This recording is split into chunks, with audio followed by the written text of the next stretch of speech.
President Trump's One Big Beautiful Bill could cost or save you thousands, depending on what you drive and how you buy your next vehicle.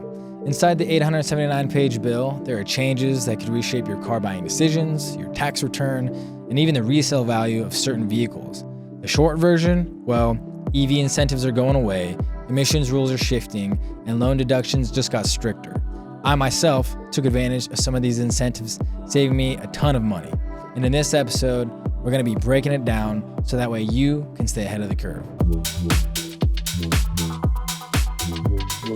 Welcome to Noble Six Talks. My name is Garrett Schwank, and I am joined here with Mr. Rich Pelletier and Ed Schwank. And let's just go ahead and jump straight into it. One of the first sections that we wanted to bring to everybody's attention is section 42201. And it is the repeal of EPA rules relating to greenhouse gas and multi-pollutant emission standards. And so what it says in the Big Beautiful Bill is the final rules issued by the Environmental Protection Agency relating to revised 2023 and later model year light-duty vehicle greenhouse gas emission standards and multi-pollutant emission standards for model years 2027 and later light-duty and medium-duty vehicles shall have no force or effect. And this also relates to section 42301, which is the repeal of NHTSA rules relating to CAFE standards. So what do you guys think? Well, I think that was a mouthful, especially when you consider that this is the one big, beautiful bill. And how big is the bill? Gosh. Remember how many pages that was? 879 pages. 879 pages. And you just read 2 paragraphs of it. I mean, barely.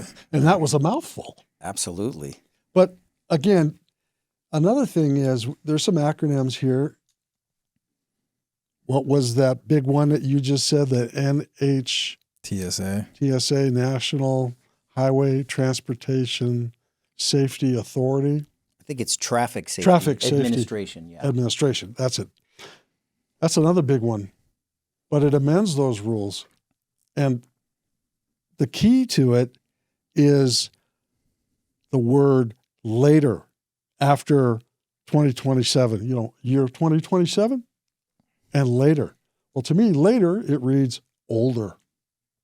So, and before 2027. So that's a good point to clarify. Absolutely. Also, the CAFE standards that he mentioned in that statement. So basically, that's the corporate average fuel economy. Right. That they mandate on the automakers, that they have to adhere by, that the vehicles that they sell, they have to meet a certain restriction as far as fuel mileage, right? Miles across per the gallon. entire fleet. Correct. So what we're saying is that as well is being rescinded. It's been rescinded, and it says will have no force and effect. That's pretty interesting. Yeah, it's a pretty bold statement, right? Yeah, exactly. No force and effect. Exactly. So we have state laws that are in opposition to this, don't we? Oh, I'm sure there's going to be multiple states all over the country that follow the California standards. There's about 13 of them that I'm aware of. Now, when you say California standards, for those outside of California, what is the CARB standard? What does that acronym represent? The California Air Resources Board? Yeah. Yeah. So that will be rescinded as well. Well, it is rescinded. It's law. It is now law, right? It's law now. They voted on it July 3rd. Right. Passed. Right. It was signed. The bill was signed July 4th of July. So Is it in effect? So that means it's in effect. We're past 4th of July. So then, yes, it would be law. Well, okay. So then why did I go down and get a smog check done on my vehicle that needed to be registered last week? Right. You had one of your vehicles that needed to renew the registration. Yeah, it had to go down and it had to go to the smog through certification. So there was no exemption in There's no exemption in California. Registration? They still require us to get a smog check after this. Right. It's law. This is federal law. Right. Isn't that interesting how that works? So what's the play for the states then? Well, I don't know. It's politics. You know how I don't want to get into politics, but we can mention what's going on. If it's coming from the current administration in Washington, D.C., it's probably opposed by the administration in California, whatever it is. I don't care what you talk about. What name a subject, right? This is just the one subject we're discussing. Right. So they're opposed to it. And I still need to get the tags for the car so I can keep it on the road and not get a fine. Well, yeah, because, you know, what happens if you pay the actual vehicle registration and it's requiring you to get the smog check and you don't get that done? Then what? You ain't going to get your tag, so your vehicle is expired registration then, right? Yeah, yeah. And I'm not going to be driving dirty. Right? Exactly. So I got to put the tags on. Yes. And stay in compliance with our local state law for now. And I kind of think that it's going to get resolved over time. It's going to be challenged, probably go through the courts, but it's federal law and it's going to happen. It's just when is it resolved? Right. It hasn't been resolved today. Right. Because we're still paying the money. So what's the net result of it? Keep getting your smog checks done. Yeah. So if you have a vehicle registration due or coming due, and it's telling you to get a smog cert, get the smog check done. Absolutely. This episode is brought to you by Noble Frequency. With the big beautiful bill changing EV tax credits, shifting car buying incentives, and now the DOJ suing California over emissions rules, the automotive landscape is moving fast. Your voice matters more than ever, and the Industry Voice Blueprint makes it simple to share your perspective, educate your customers, and create content that builds trust. Noble Frequency will design and install a high-quality video podcast setup in your space tailored to your needs, similar to this one, and train you on how to use it so you can start creating right away without wasting time or money figuring it out yourself. This is a done-for-you experience for busy people who want the fastest path to professional quality content that actually gets noticed. Head to the link in the description and get your industry voice heard today. One of the next sections we wanted to talk about was section 110104, which is the no tax on car loan interest. Special rules for taxable years 2025 through 2028 relating to qualified passenger vehicle loan interest. It says the dollar limit, the amount of interest taken into account by a taxpayer under subparagraph B for any taxable year shall not exceed $10,000.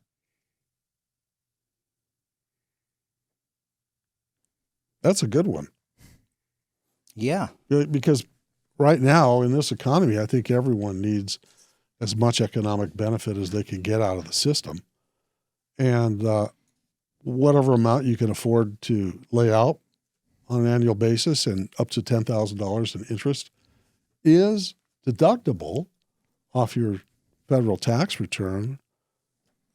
Who's it going to affect, Rich? Well, it'll affect those that actually have an auto loan, right? Right. The people, and let me go into that because I have the qualified vehicles. Qualified vehicle for this program is a car, a minivan, a van, an SUV, a pickup with a gross weight less than 14,000 pounds. And here's a caveat. Final assembly must be in the United States. So some people might think, oh, well, that's, restricting me to just American made? the big American-made OEM manufacturers. Mm-hmm. But do you guys remember, this goes back, 10 years? Do you remember when we were in Tennessee and we had the pleasure of going through the Nissan plant there in Tennessee? Oh, with all the robots? And how big of a facility that is? Manufacturing plant? So in that facility, I believe there's 7 Nissan models that are made there in that U.S. plant in Tennessee. So do your research, but obviously if those vehicles are constructed and final assembly in the United States, you would be able to, apply for this tax incentive, tax break on the interest that you're paying. And like Garrett said, the max annual deduction is up to $10,000. And there's other Japanese manufacturers that actually have U.S. plants here. You have Honda, Toyota, Mazda, and Toyota have a partnership. It's MTM in Alabama, and they make the CX-50 there. So there are, I believe, 7 models Honda makes. There's about 7 models Toyota makes in the U.S. And some of the tax on interest loan qualifications are as follows. The origination date has to be after 12/31/2024. You have to purchase, you as the taxpayer, you know, the purchase of a new vehicle as the taxpayer for personal use only, not for business or commercial use. And number 4 is it has to be secured by a lien on the vehicle, which means obviously if As a loan. you're paying cash, it doesn't apply. But if it has a loan and you qualify and it's a vehicle that's final assembly in the United States, take advantage of it. Well, I think one of the biggest aspects of this is that it's not limited to domestic car manufacturers, as you Correct. pointed out. Correct. So I don't think many people are aware of that. The other thing is you need to verify that it was of course. assembled here in the United States. If you're buying from a domestic manufacturer, say a Ford, GM, whatever it is, they may not have completed the assembly of that here in the U.S. That's right. And the only way Mexico to or verify that is Canada. on the VIN number. Mm-hmm. So, you know, the application on this would be when you're purchasing new, your dealer needs to verify for you That's right. where final assembly occurred for that vehicle based on what the VIN number shows. And that's the only place to find that information. Right. So they need to verify it before you close on that new car loan. Yeah. That is Do the your due application. diligence. Do your due diligence. Because they may have assembled vehicles up in Canada and shipped them down that don't qualify. Right. Or And- Mexico. Or Mexico, yeah, that's right. And so that's kind of an important point. Yeah, definitely. Verify by the VIN. That's what I would say. But get your tax break, save some money. It's all a good thing. Yeah. Doesn't apply to salvage or parts vehicles. Those are excluded. And then just like we just mentioned, those stipulations. That's right. All right. Moving on to the next one, which is, I believe it's section 131001, which is the elimination of clean vehicle. So it says the federal tax credits for electric vehicles, EVs, are established under section 30D of the Internal Revenue Code. These credits are being terminated by the One Big Beautiful Bill signed into law in July 2025. This bill accelerates the end of the EV tax credits originally set by the Inflation Reduction Act for 2032 to September 30th, 2025. Therefore, after September 30th, 2025, you're going to lose out on the credit.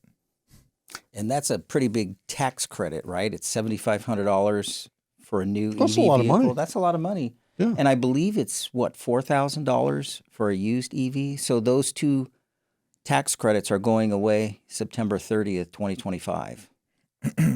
Interesting they say that it's accelerated to 2025. No, they just knocked 7 years off of Yeah, because it was supposed, originally wasn't it out all the way to 2032 or something? 32, all the way Yeah. out.